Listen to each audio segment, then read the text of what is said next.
prosseguindo com a leitura de Capital e Trabalho na Formação Econômica do Brasil.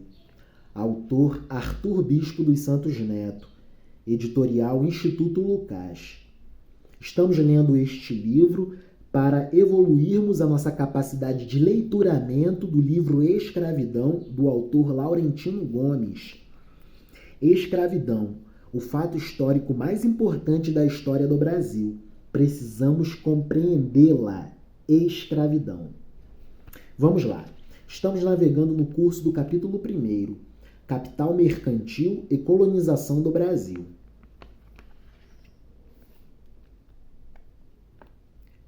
O capital comercial é simplesmente capital circulante, e o capital circulante é a primeira forma do capital, forma na qual o capital ainda não deveio de forma alguma o fundamento da produção. Desenvolvimento do capital comercial, mas nas sociedades do tempo do mundo antigo. Sociedades do tempo do mundo antigo que eram regidas pelo regime de sociabilidade do escravismo do mundo antigo. É só lembrarmos da sociedade egípcia de José do Egito, 1700 anos antes de Cristo, a sociedade egípcia de Moisés do Nilo, 1300 anos antes de Cristo, e a sociedade da Babilônia, profeta Daniel, 600 anos antes de Cristo. Sociedades que se regiam pelo regime de sociabilidade do escravismo do mundo antigo. Povos mais fortes que submetem povos mais fracos à escravidão. Escravos que produzem riqueza para seus senhores, os povos mais fortes. É nesse contexto. O capital comercial é simplesmente capital circulante, e o capital circulante é a primeira forma do capital, forma na qual o capital ainda não deveio de forma alguma o fundamento da produção. Uma forma mais desenvolvida é o capital dinheiro e o juro do dinheiro, a usura, cuja aparição autônoma pertence igualmente a uma fase anterior. Enquanto o capital não se apresenta ainda na forma de capital produtivo e industrial, ele se configura na forma de capital comercial e usurário. Essas formas de ser do capital precedem ao modo de ser genuinamente capitalista. Trata-se do desenvolvimento do capital comercial nas sociedades pré-capitalistas, sociedades do tempo do mundo antigo.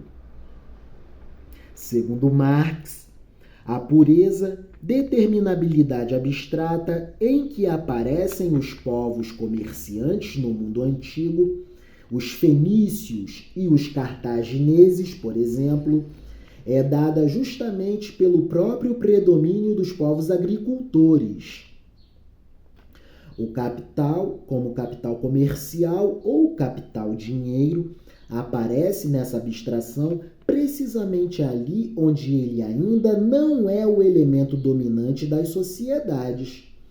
Os lombardos e os judeus ocupam a mesma posição em relação às sociedades medievais dedicadas à agricultura.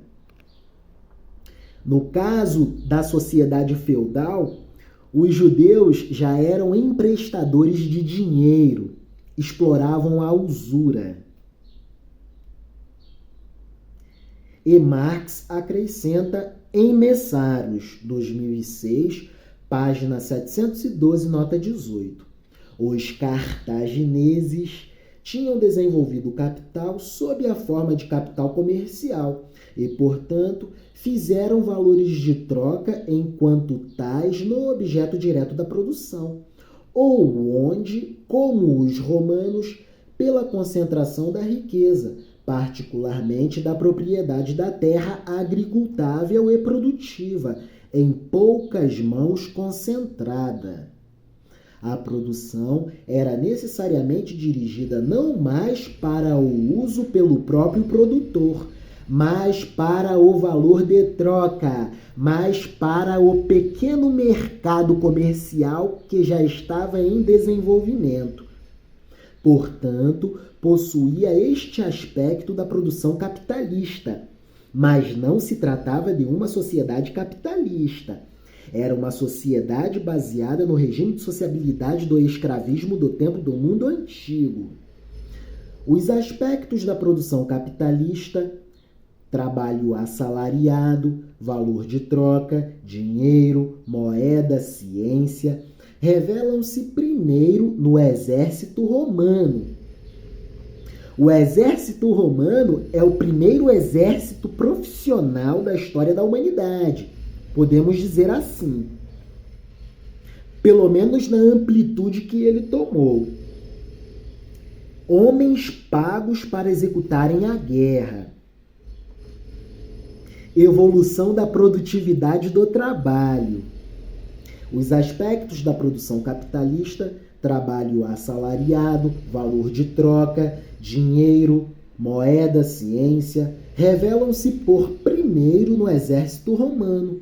No entanto, ele não se constitui como complexo capaz de se irradiar completamente nos outros complexos comerciais e alterar as relações de produção, porque esses aspectos emergem completamente articulados ao modo de produção escravista.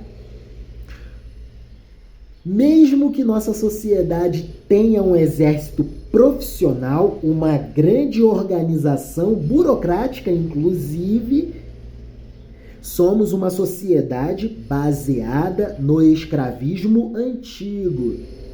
Sociedade romana tinha um exército profissional que trazia algum consumo massificado para o pequeno mercado que já se desenvolvia, mercado comercial, pequeno ainda, mas que já se desenvolvia, porque os soldados romanos recebiam salários, eram empregados, por assim dizer.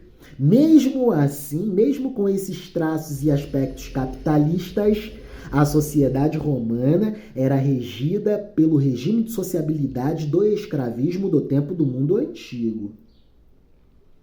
No processo de dissolução das relações de produção feudal, o capital comercial recorre ao trabalho escravo nas colônias, acumulação primitiva de capital.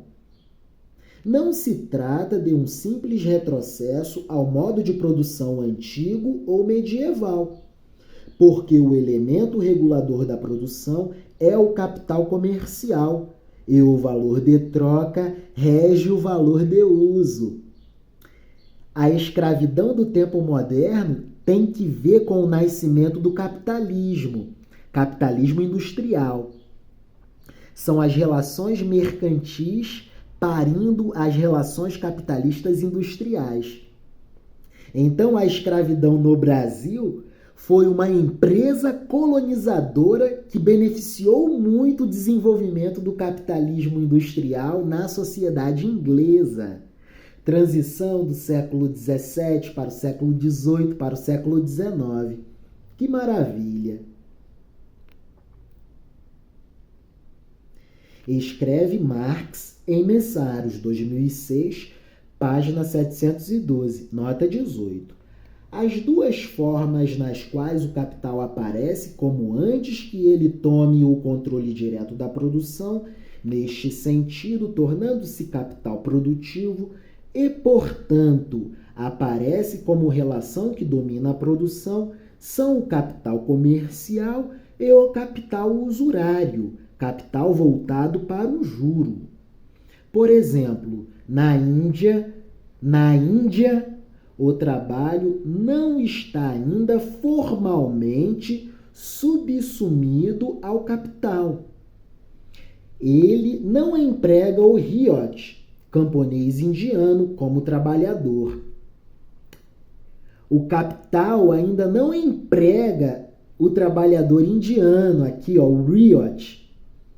Era apenas a exploração do capital usurário em relação à oferta de trabalho disponível na sociedade. não é um trabalhador assalariado. Nós encontramos a mesma relação entre, por exemplo, os patrícios e os plebeus em Roma, ou os camponeses possuidores de pequenas parcelas de terra e os usurários. O que dissemos do capital usurário é verdadeiro para o capital comercial. Pode igualmente ser uma forma transicional para a subsunção do trabalho ao capital, inicialmente sua subsunção formal.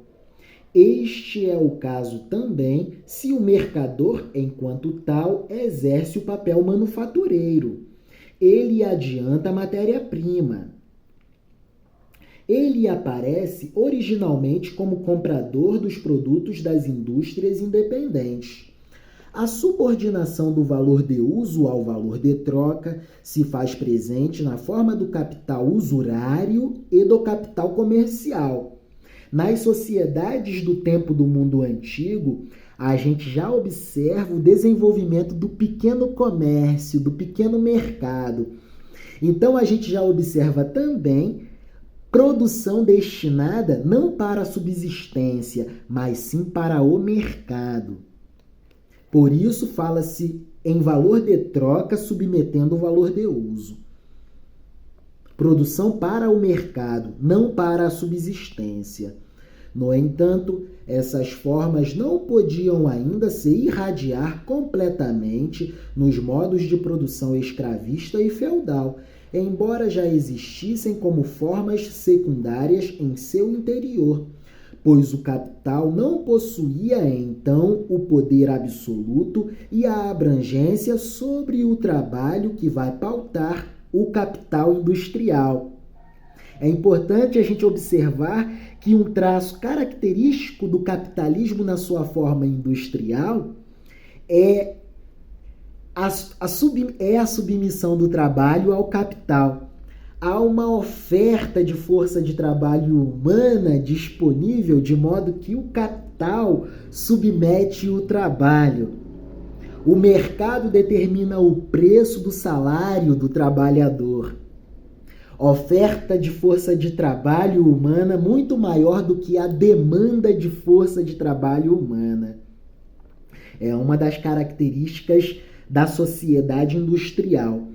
Por isso fala-se de desemprego estrutural, taxa de desemprego necessária para regular o preço do salário dentro do mercado de trabalho. Então vemos que o desemprego é uma ferramenta econômica dentro da estrutura da sociedade capitalista industrial.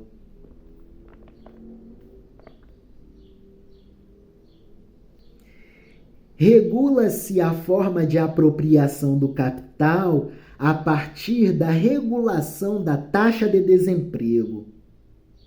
Daí pode-se levar o trabalhador à penúria.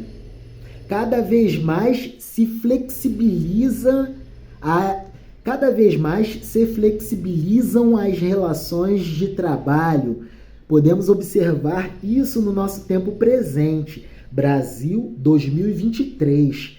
O trabalho completamente pauperizado, trabalho precarizado, informalidade a taxas altíssimas.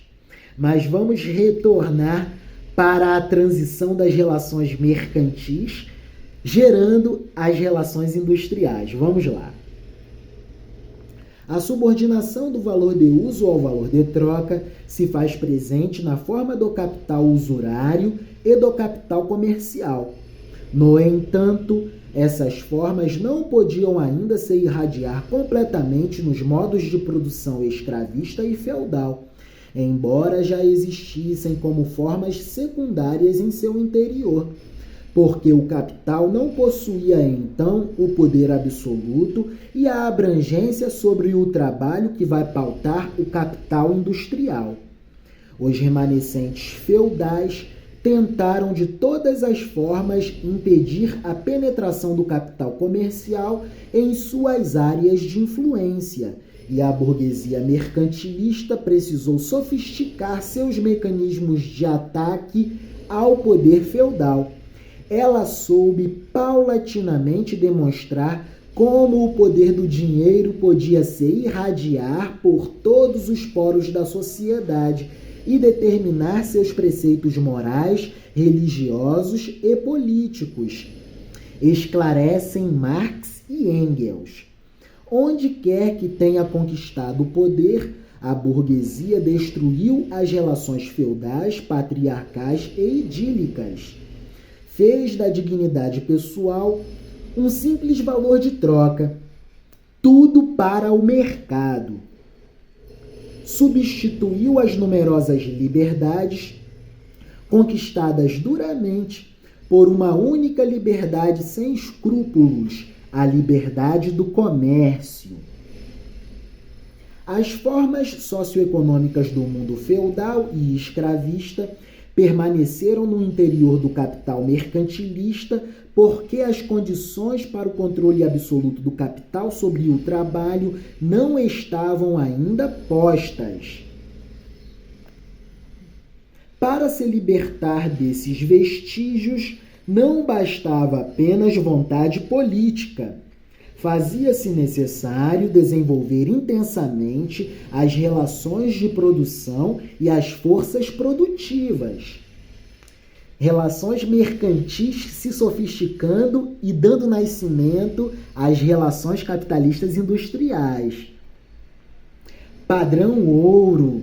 Estados-nações buscam cumularem reservas em ouro para terem preponderância no comércio internacional e tentar se sofisticarem industrialmente. A sociedade inglesa que o diga. Dominou o tráfico negreiro e o comércio de escravos.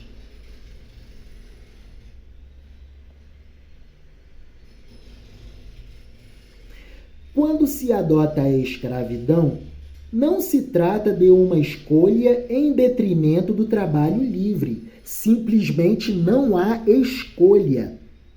Para haver a acumulação primitiva de capital e surgir o capital industrial, houve a escravidão no Brasil.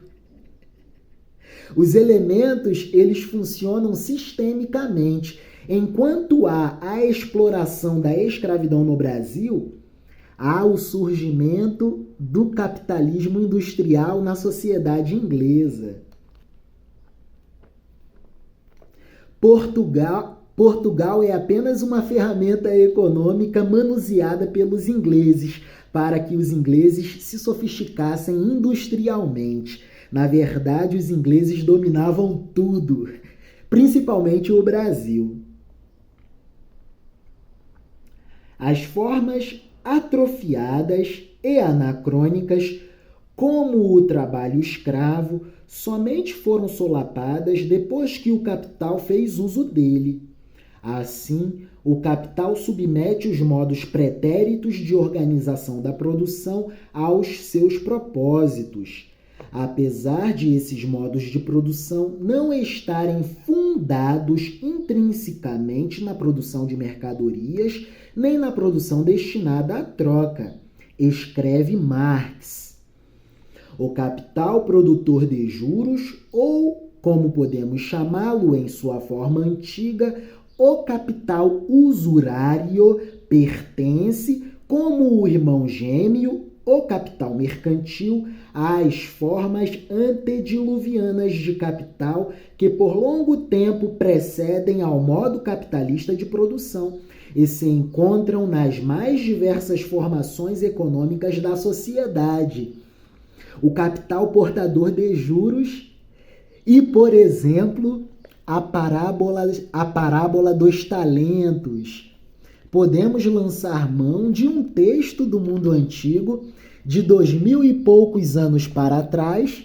Trata-se de Jesus Cristo trazendo uma parábola que caracteriza justamente a expansão do capital usurário. São Mateus, capítulo 25.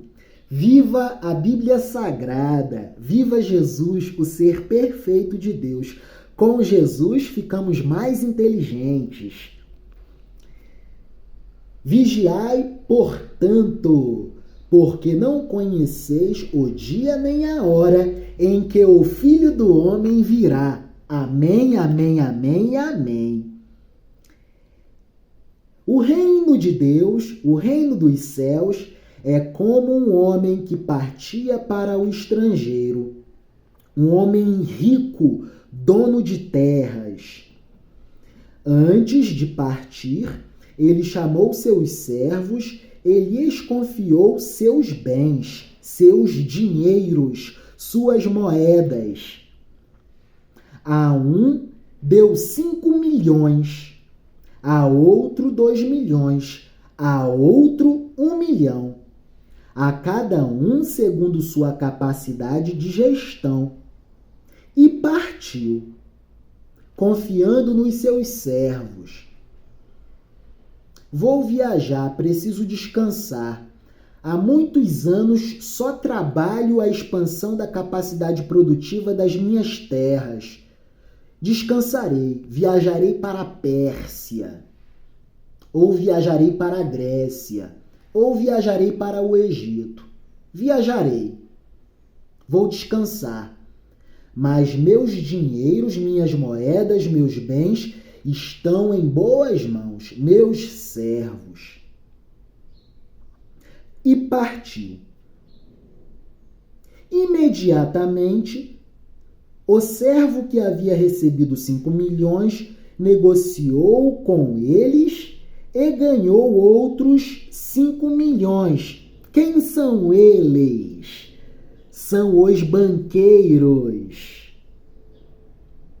Imediatamente, o primeiro servo, muito perspicaz, logo pensou: vou expandir o capital para que quando o meu senhor volte, eu tenha algum excedente para ele me abençoar. Meu senhor voltará e me abençoará. Me abençoará na proporção em que eu expandir esse capital. Esse foi o raciocínio. Imediatamente, o servo que havia recebido 5 milhões negociou com os banqueiros e ganhou outros 5 milhões. Da mesma forma, aquele servo que havia recebido 2 milhões também negociou com os banqueiros e ganhou outros 2 milhões. Aquele servo que havia recebido 1 milhão fez um buraco no chão e escondeu o dinheiro do patrão. Não aplicou, não quis expandir o capital. Passado muito tempo, o patrão dos servos apresentou-se para pedir-lhes contas. Chegou a época da prestação de contas. Quem investiu mais será mais abençoado. Essa é a lógica da expansão do capital usurário. Aproximou-se o que havia recebido 5 milhões e lhe apresentou outros 5, dizendo: Senhor, deste-me 5 milhões. Vê, ganhei outros 5. O patrão lhe disse: Muito bem, servo fiel e cumpridor. Foste confiável no pouco, logo eu te ponho à frente do importante. Você será promovido. Entra na festa de teu patrão. Vamos comemorar a sua promoção. Aproximou-se aquele que havia recebido 2 milhões e disse: Senhor, deste-me 2 milhões. Vê, ganhei outros 2. O patrão lhe disse: Muito bem, servo fiel e cumpridor. Foste confiável no pouco, eu te ponho à frente do importante. Entra na festa de teu patrão. Vamos comemorar também a sua promoção. Aproximou-se também aquele que havia recebido 1 milhão e disse: Senhor, eu sabia que és exigente, que colhes onde não semeaste e recolhes onde não plantastes, ou melhor, e recolhes onde não espalhaste. Senhor, eu sei que o Senhor é muito rigoroso. Eu sabia que és exigente, que colhes onde não semeaste e recolhes onde não espalhaste. Como tinha medo do Senhor, enterrei teu milhão. Aqui tens o que é teu. O patrão lhe respondeu: servo indigno e preguiçoso, inútil. Já que sabias que colho onde não semeei e recolho onde não espalhei, devias ter depositado o dinheiro num banco para que, ao chegar, eu o retirasse com juros. Tirai-lhe o milhão e dai-o para aquele que tem 10, porque a quem tem se lhe dará e sobrará em abundância. A quem não tem se lhe tirará, inclusive o que tem. Expulsai o servo inútil para as trevas de fora, para as trevas inferiores. Aí haverá pranto e ranger de dentes. Que beleza! Jesus, parábola dos talentos, trazendo um exemplo singular do que é o capital usurário no tempo do mundo antigo, que é o que está descrito aqui. Vejam, as formas socioeconômicas do mundo feudal e escravista permaneceram no interior do capital mercantilista, porque as condições para o controle absoluto do capital sobre o trabalho não estavam ainda postas. Para se libertar desses vestígios, não bastava apenas vontade política, fazia-se necessário desenvolver intensamente as relações de produção e as forças produtivas. Anota Williams, 2012, página 33. Quando se adota a escravidão, não se trata de uma escolha em detrimento do trabalho livre, simplesmente não há escolha. As formas atrofiadas e anacrônicas, como o trabalho escravo, somente foram solapadas depois que o capital fez uso dele. Assim, o capital submete os modos pretéritos de organização da produção aos seus propósitos. Apesar de esses modos de produção não estarem fundados intrinsecamente na produção de mercadorias, nem na produção destinada à troca. Agora associem a parábola dos talentos ao que será descrito por Marx. Escreve Marx: o capital produtor de juros, ou, como podemos chamá-lo em sua forma antiga, o capital usurário, o capital que se expande através de aplicações financeiras, pertence como o irmão gêmeo, o capital mercantil, às formas antediluvianas de capital, que por longo tempo precedem ao modo capitalista de produção e se encontram nas mais diversas formações econômicas da sociedade, inclusive e principalmente na formação econômica da sociedade da época de Jesus, sociedade do tempo do mundo antigo, sociedade que era regida pelo escravismo do tempo do mundo antigo, só que nela já existia essa concepção de aplicação financeira, expansão do capital a partir da aquisição de juros. É isso, lucros advindo de aplicações financeiras, dividendos de juros, expansão do capital portador de juros. É o que nos traz a parábola dos talentos. Que maravilha! Entrelaçamos capital e trabalho na formação econômica do Brasil, do autor Arthur Bispo dos Santos Neto, Instituto Lucas, editorial, com o Novo Testamento, São Mateus, capítulo 25, Parábola dos talentos, um exemplo singular de expansão do capital usurário. Bíblia Sagrada, texto que traz registros do mundo antigo, uma importante ferramenta intelectual para compreendermos sobre a expansão do capital dentro do contexto da história da humanidade. É isso. Estamos fazendo todo esse esforço de leitura para incrementarmos inteligência e expandirmos a nossa capacidade de leituramento deste livro, Escravidão, volume 1º, do autor Laurentino Gomes, editorial Globo Livros. É isso.